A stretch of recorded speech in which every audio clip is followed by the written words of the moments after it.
देवराज तुम चले जाओ, मुझे नहीं जाना। अरे जो दुनिया का पालनहार है वो यहाँ रहा है और मैं इसे छोड़ करके ब्रह्मलोक में चला जाऊं, मैं नहीं जाऊंगा, मैं नहीं जाऊंगा। सर्वभंग मुनि वहीं बने रहे। भगवान श्री राम, लक्ष्मण जी और जानकी जी तीनों गए वनवास की अवधि में। सर्वभंग मुनि के आश्रम में पहुंचे तो मैंने तुम्हें देखा, मैं तुमसे मिलने के लिए दीवाना हो गया हूं, और अगर तुमने मेरी बात नहीं मानी तो मैं तुम्हें जेल में डलवा दूंगा। तुम्हारे पति भूतपूर्व इंद्र को भी मैं जेल में सड़ा के मार दूंगा। मैं तुमसे मिलना चाहता हूं। नीचे लिख दिया वर्तमान देवराजेंद्र नहुष। मोहर लगा के चिट्ठी भेज दी। उस देवी को चिट्ठी मिली, चिट्ठी पढ़ते ही हंस गई। न बहुत जल्दी विनाश के रास्ते पे आ गया। इंद्र बनने में देर नहीं हुई, प्रभुता पाए काय मदनाई, विनाश की ओर आ गया। उस देवी ने कागज कलम हाथ में लिया। शिवा में श्रीमान वर्तमान इंद्र महोदय सादर नमस्ते। आगे समाचार है, आप मुझसे मिलना चाहते हैं, आप बेताब हो रहे हैं, व्याकुल हो रहे हैं, तो मैं भी आपको रजामंदी देती हूँ, लेकिन मिलने से पहले मेरी दो शर्त है। जिस पलंग पर आप मेरे साथ बैठ के बातें करें वो पलंग नया बनना चाहिए और उसे कोई बढ़ई न बनाए। जो वेदांत को जानने वाले, वेदों को पढ़ने वाले ब्राह्मण लोग बना के तैयार करें। नंबर 2, जब आप मेरे महल में मुझसे मिलने आए तो न हाथी पर आए, न घोड़े पे आए, न पालकी में आए, न रथ में आए। सुनो, विद्वान योग ब्राह्मण पीछे लगे और माने हुए संत आगे लगे। उस डोली में बैठ के आना, मैं तैयार हूं। तभी देवराज ने कहा, क्या कर रहे हो? चलो वेद पाठी ब्राह्मण पलंग बन के तैयार करो। पलंग बन के तैयार हुआ, पालकी तैयार हुई, विद्वान ब्राह्मण पीछे लगाए, विद्वान संत आगे लगाए। इन संतों में दुर्वासा भी है। राजा पालकी में बैठे, जा रहे हैं इंद्र की पत्नी के घर, और ये कह रहे शार्प, यानी राजाओं की भाषा अलग, देहाती लोगों की भाषा अलग, पढ़े लिखे लोगों की भाषा अलग, और वकीलों की भाषा अलग, नेताओं की भाषा अलग। और गुरुजी जब मंडी में काम करते हैं, जो हाथ डाल लो लड़का कर लेता है। पेट में तो आदमी मिल जाए, एक ने हाथ डाला मोछा में ऐसे, और जाने हाथ डाल दोनों ऐसे, है वो सौदा हमने काटा। तो ये कोड बड़े लोगों का अपना भक्तों। ये राजा कह रहे हैं शार्प, शार्प माने जल्दी चलो, ये व्याकरण का शब्द है। बहुत भारी थे दुर्वासा, बड़े क्रोधी थे, और क्रोध में आके बोले, बोले चांडाल, तो इंद्र क्या बना?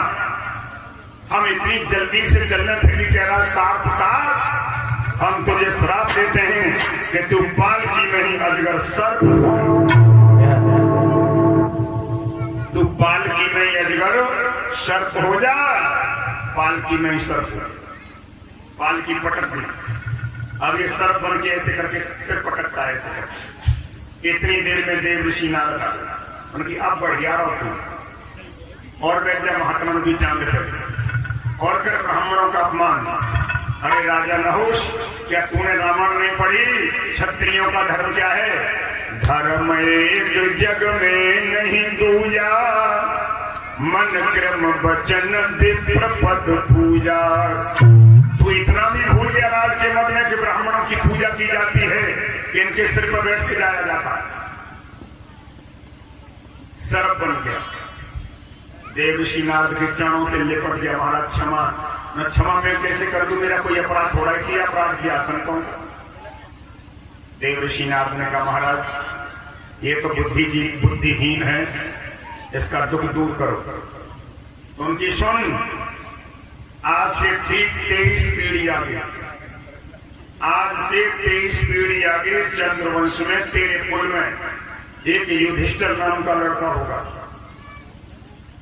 तेरी से भेंट हो जाए तो उसे 2 प्रश्न पूछना कि ब्राह्मण किसे कहते हैं और संसार में जानने के योग्य तत्व क्या है।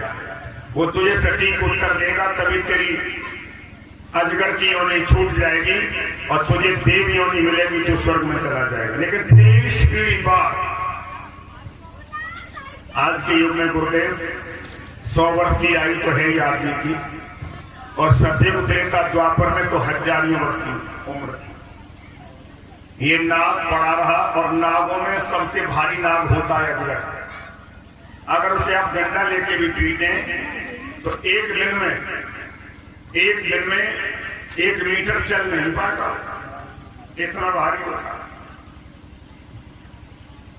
23 पीढ़ी बीती, ये पड़ा हुआ दक्षिण भारत में पहाड़ों की गुफाओं में। जब पांडवों का जन्म हुआ, पांडव पले बढ़े हुए दुर्योधन की कुसंगति में फंसे, जुआ खेले, वनवास हुआ। वनवास के समय में अर्जुन चले गए इंद्रप्रस्थ में विद्या सीखने। 4 पांडव द्रौपदी रह गए, तो युधिष्ठिर ने नियम बनाए कि देखो हम 4 भाई हैं, भीम, नकुल, सहदेव और मैं। इन 3 दिशाओं में जाना है फल लेने, कंदमूल लेने, लेकिन दक्षिण दिशा में नहीं जाना। तो ये रोजाना कंदमूल फल लेके आते हैं, और 4 भाई जब इकट्ठे हो जाते हैं तभी भोजन करते हैं, 4 भाई। आज द्रौपदी ने कहा भीम से कि हे आदि पुत्रों, रोजाना इन दिशाओं के फल लाते हो, कंदमूल लाते हो, आज इधर में चले जाओ। भीमसेन ने बात मानी, द्रौपदी भी चले गए, और इधर ही था वो नाग। नाग ने जैसे भीमसेन को आते हुए देखा तो मुंह खोल दिया, और मुंह खोल के उसने श्वास खींची। जब श्वास खींची तो ऐसा लगा जैसे तूफान आ रहा है, पेड़ उभरने लगे, धूल उड़ गई। 10,000 हाथियों के बल वाले भीम अपने को नहीं संभाल पाए, टकराते हुए पेड़ों से बिल्कुल अजगर के पास पहुंच गए। अजगर से भिड़ गए। जब तक भीम के पैर जमीन में रहे तब तक बल मिलता रहा, लड़ते रहे। जब नाग ने बीच में लपेट के ऊपर उठा दिए तो भीमसेन का बल शून्य हो गया। बांध दिया सपने से, लटके रहे। शाम का सूरज अस्त हुआ, सभी पांडव इकट्ठे हुए, लेकिन भीम नहीं आए। काफी देर हो गई। युधिष्ठिर महाराज बोले पांचाली आज भीम को कहीं और तो नहीं भेजा? महाराज मैंने आज में दक्षिण दिशा, अरे पांचाली तुम्हारे पापा दिन कब तक बेचने पड़ेंगे? ये तुम्हारे कारण इतनी बड़ी परेशानी झेलनी पड़ती है। महाराज युधिष्ठिर गए, नाग पड़ा हुआ है और भीमसेन बेहोशी की हालत में लटके हुए। युधिष्ठिर महाराज ने घुटने टेक दिए, नमो नमो निरंजनम। हे महाराज, आप नाग हैं, किन्नर हैं, देव हैं, मैं पांडु का ज्येष्ठ पुत्र युधिष्ठिर आपको प्रणाम करता हूं। नाग को सांत्वना मिली, चलो कोई आया तो सही। महाराज ये भीम हमारा भाई है, हम बहुत बड़ी मुसीबत में गुजर रहे, वनवास की अवधि झेल रहे हैं, आप मेरे भाई को छोड़ दो, बंधन से मुक्त कर दो। तो वो नाग बोला, अरे भैया युधिष्ठिर, मैं तेरे कुल खानदान का तेरा पूर्वज हूं, 23 पीढ़ी से तेरे इंतजार में भटक रहा हूं। अगर तुम अपने भाई को सुखी चाहते हो तो मेरे 2 प्रश्नों का जवाब, और मैं चाहता तो तेरे भाई को अब तक निगल भी जाता। बताइए महाराज कि ब्राह्मण किसे कहते हैं? महाराज विद्या पढ़ना, पढ़ाना, यज्ञ करना, कराना, दान लेना और दान देना, जिसके अंदर ये 6 गुण हो उसे ब्राह्मण कहते हैं। दूसरा बताएं महाराज, संसार में जानने के योग्य तत्व क्या है? नहीं महाराज नाग देवता, संसार में जानने के योग्य तत्व केवल परमात्मा है, और दुनिया सब मिथ्या है।